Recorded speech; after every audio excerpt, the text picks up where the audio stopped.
Tá, se romper, tá? Se romper. Então, vamos O lá. que você acha? Eu vou só dar uma pequena introdução explicando do porquê que eu utilizo muitos. Eu utilizo o suporte e resistência, eu utilizo os indicadores que eu acho mais sólidos e eu utilizo padrões gráficos. Mas eu acredito que os padrões gráficos eles têm uma ordem de importância que é quase que secundária. Primeiro você tem que olhar suporte e resistência, depois você tem que olhar price action, volume, e aí depois você pega um padrão Você gráfico acredita, que te dá uma leitura. Rodrigo, desculpa te cortar. Você acredita Claro. que o suporte e resistência é um santo grau, é um básico que todo profissional precisa estudar, precisa entender? Necessário. Eu sempre falo, cara, priorizem treinar suporte e resistência a padrões. Porque o suporte e resistência, no final das contas, é o que sacramenta tudo. E, mais importante, a maioria de todas as decisões tomadas pelos grandes desse mercado é feito em cima do fechamento das velas. E o fechamento das velas é o que estipula diretamente suporte e resistência. Então, primariamente, suporte e resistência. Depois a gente utiliza outros padrões para dar uma leitura de para onde o mercado pode estar se direcionando. Mas, com certeza, suporte e resistência e tendência é o santo graal da parada, né? Disparado, assim. Eu diria que fazer o básico certo é muito melhor do que você tentar enfiar 1000 indicadores e não conseguir ler nada de direito. Eu vejo até muitos analistas não indo tão fundo quanto eu vou, e eu entendo por quê. Porque às vezes esse mercado, você fazer o feijão com arroz te dá muito mais resultado do que não fazê-lo. Então, eu entendo, super entendo, respeito, mas eu tenho um pequeno porém que é o seguinte: eu vejo o mercado de cripto como sendo um mercado muito novo. E eu acho realmente que todas as técnicas que foram criadas de análise técnica foram criadas, de certa forma, nos primórdios do mercado financeiro, quando o mercado financeiro era quase tão volátil quanto o cripto. Então é por isso que você vê, por exemplo, padrão gráfico, algumas outras coisas que não funcionam no mercado tradicional. Mas como o mercado de cripto é um mercado super jovem, a gente ainda vê esses padrões gráficos dando uma leitura absolutamente precisa para a gente. E os próximos alvos que eu vou puxar agora aqui, posso puxar para você os 3 padrões que estão acontecendo agora, que estão mirando exatamente entre os 72 e os 77, eu diria a média aí, os 75 mil dólares é o próximo alvo a ser batido, a ser chegado.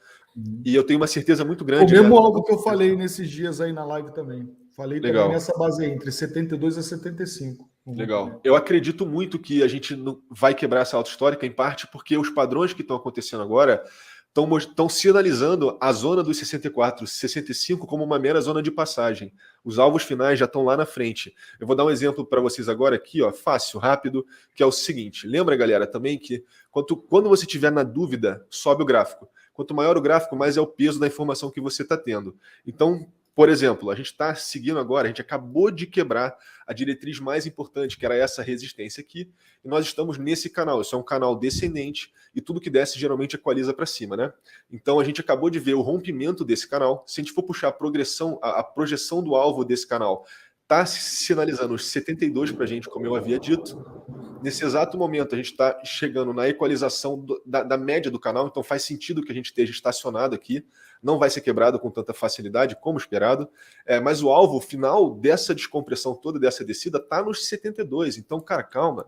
E o gráfico semanal demora semanas, né, obviamente, para acontecer. Então, muita calma. Se você vê 1, 2 semanas aí de correção, de lateralização, entende que a gente fomentando, a gente criando chãos mais altos para conseguir atingir esses patamares, entendeu? Esse é só um dos padrões, assim, é realmente só um dos padrões. A gente tem também um cup and handle aqui no diário, que um salve aí para o MM Crypto, se não me engano, foi o primeiro a trazer isso a público, ó, perfeitinho, ó.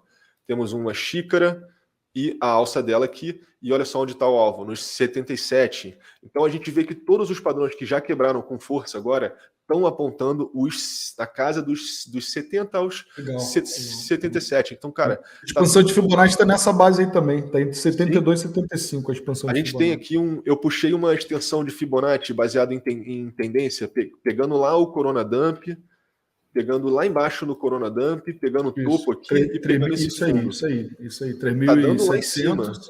3.700. Tem que pegar de tá 3.700 até lá. Ele tá batendo 0,61 da Fib, né? Que é a mulher dos olhos da Fibonacci aqui no coração da Fibonacci, tá batendo aqui nos 66. Então a gente ainda pode ver uma ação de preço bem picotada aqui dentro, né? Geralmente é nessa área aqui que a gente vê o maior caminhar do preço, né? Então pode ser aquela lateralização que a gente falou, tentando romper essa alta histórica para depois romper, e olha onde está o 0,7, nos 77 também, entendeu? O 0,1 tá lá nos 127, então tem muita água para correr, cara, tem muita água para correr, e a gente pode estar passando agora pelo último freio antes dessa corrida explosiva, cara. A gente está vendo o ETF saindo aí, cara, esse ETF vai só... É muito ruim, não é ruim, mas eu diria que pra gente, nós, réis mortais, não é um ETF muito importante, porque os ETF já vêm desde 2013, se não me engano, especialmente por ser um ETF só para tradar futuros. Eu diria que agora aquele gap do CMI que a gente estava de olho o tempo inteiro, quando o preço varia muito durante o final de semana, tem que ficar de olho nesse espaço que se forma no gráfico do CME Futures, que é a maior instituição de trades futuros para o institucional, vai ficar mais importante para a gente agora do que nunca, justamente porque esse ETF é um ETF para operar em futuros. Então isso é um problema, porque quando você tem um ETF que é baseado em futuros, você está operando com um papel do CME Futures. Eles não têm a obrigatoriedade de comprar o Bitcoin. É isso aí, está só especulando, né? Isso pode, exatamente, isso pode gerar uma podem certa shortar o manipulação mercado. no curto prazo, pode gerar uma manipulação grande no Sim. curto prazo, né? Mas aí, agora, aquela coisa, o mercado também, os caras, eles são filha das mães, né? Eles pensam assim, cara, o que o pessoal está esperando? O que os caras estão esperando, né? Aonde tem mais liquidez? Eu tenho percebido muito essas pegadinhas, né? Os caras vê aonde tem mais liquidez, vai lá buscar liquidez, tira a liquidez da galera, estopa e depois o fluxo vai. Por isso que eu indico muito para quem está começando, evitar de operar futuro e margem, só se você usar hedge, né? Hoje, por exemplo, eu dei um exemplo, para quem está comprado até o talo agora, pode socar uma venda. A metade da mão no 61.700, 61.500, 61.700 vende a metade da mão para buscar, de repente, uma queda ali até os 50, 48, caso o mercado caia, para fazer o reteste nos 50. Mas o teu stop fica ali no 65, 15 e pouco. Aí o que eu falei, olha só, você vai stopar com 5, 6%. Sim. 5, 6%. Mas se o mercado cair, você vai ter feito uma média de 20 e poucos por cento. Perfeito. Só que você só realizou a metade, você só vendeu a metade. É como se você estivesse usando o hedge, fazendo uma operação 1 para 1, isolado, né, sem a alavancagem 1 para 1. Perfeito. E você aguarda aí o que vai acontecer nas próximas horas. Porque é o seguinte, qual é o grande problema do mercado hoje, né? E aí que entra a experiência de você estudar comportamento. É que muitas vezes, quando a gente menos espera algo, as coisas acontecem. Então, assim, se a gente olhar... Bitcoin principalmente. Se a gente ver o gráfico, né, o volume ele está baixo. Tá? O volume ele não está assim grande.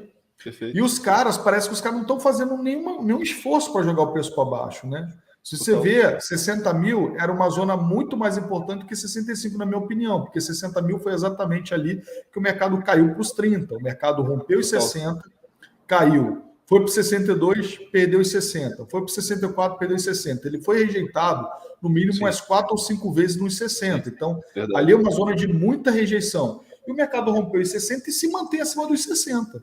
Sim. Se você olhar no diário, ele está se mantendo. Então, parece que os caras estão meio que arrumando uma arapuca, né? Só que a gente nunca vai saber. Né?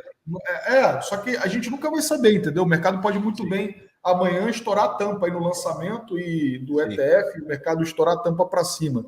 Sim. Então, é importante, inclusive, falar sobre essa questão do ETF, né? Porque não é o ETF spot, né? Não é o ETF tradicional que a gente está vendo aqui no mercado brasileiro, onde você tem que ter os bitcoins comprados para você oferecer uma cota para os investidores. O ETF que está sendo criado é um ETF de futuro e é claro que é só especulação, isso não é bom. No curto prazo, eu acho que no longo prazo não vai mudar muito, galera. No longo prazo não vai mudar muito. O Bitcoin cada vez fica mais escasso, são novos entrantes, os institucionais têm comprado pesado, né? As carteiras de longo prazo têm só aumentado. É só questão mesmo das pessoas ajustarem a mão e não ficar com a mão tão pesada, porque se ficar com a mão pesada, se vier uma grande correção agora de 20%, 30%, a pessoa fica com dor de barriga, né?